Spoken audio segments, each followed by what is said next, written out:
Good morning, everybody. Lee Brower here, and welcome to this week's edition of Meaningful Monday. I am grateful to be here, and I am glad to be here.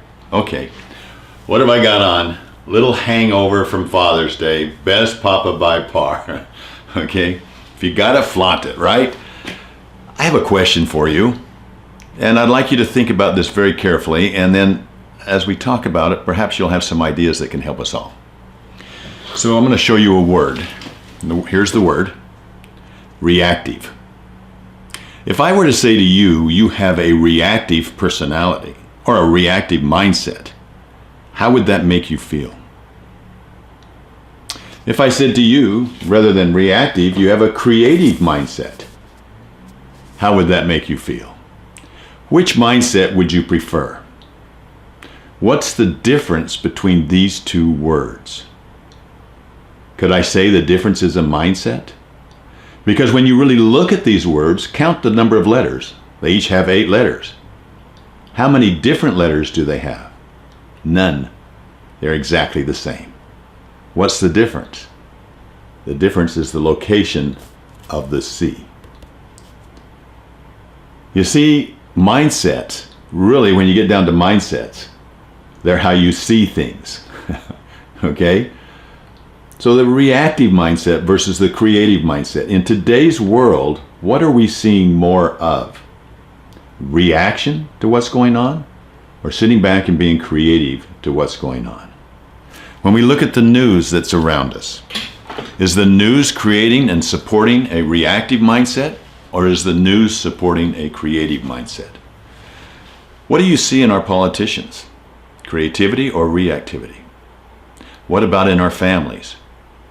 How do we teach our children creativity when they're constantly bombarded with structure and reactivity? I mean, reaction. They're seeing it all around you, all around. So they're being more and more structured, and yet they're seeing more and more just reaction like this, which eliminates the possibility for being creative, to pause and to really think things through and to offer solutions. That's different than innovation. Innovation is where you come in and you see an obstacle and you find your way around it. Creativity is completely different. And it may have a profound effect. I saw a video recently had a number of different people, Wayne Gretzky and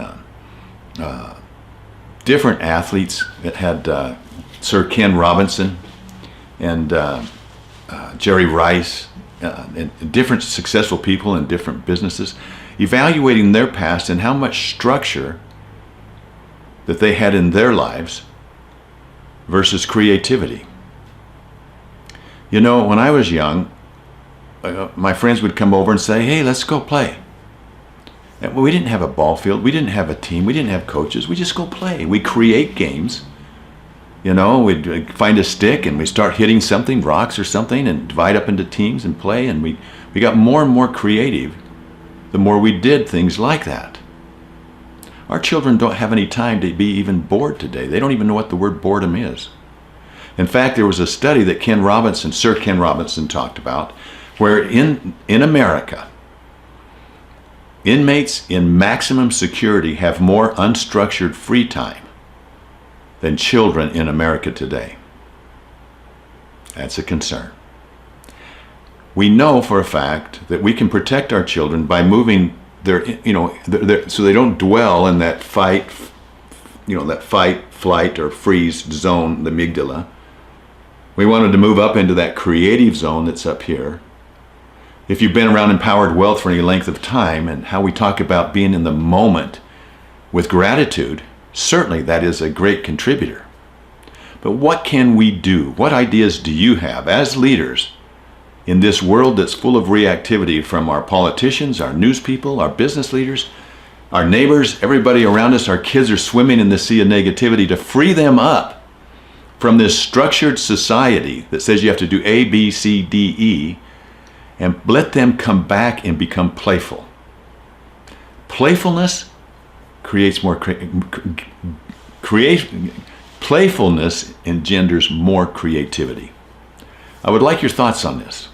Let's ponder this together. Thank you for listening to this message this week. I hope it's helpful. I'll talk to you next week. Bye-bye.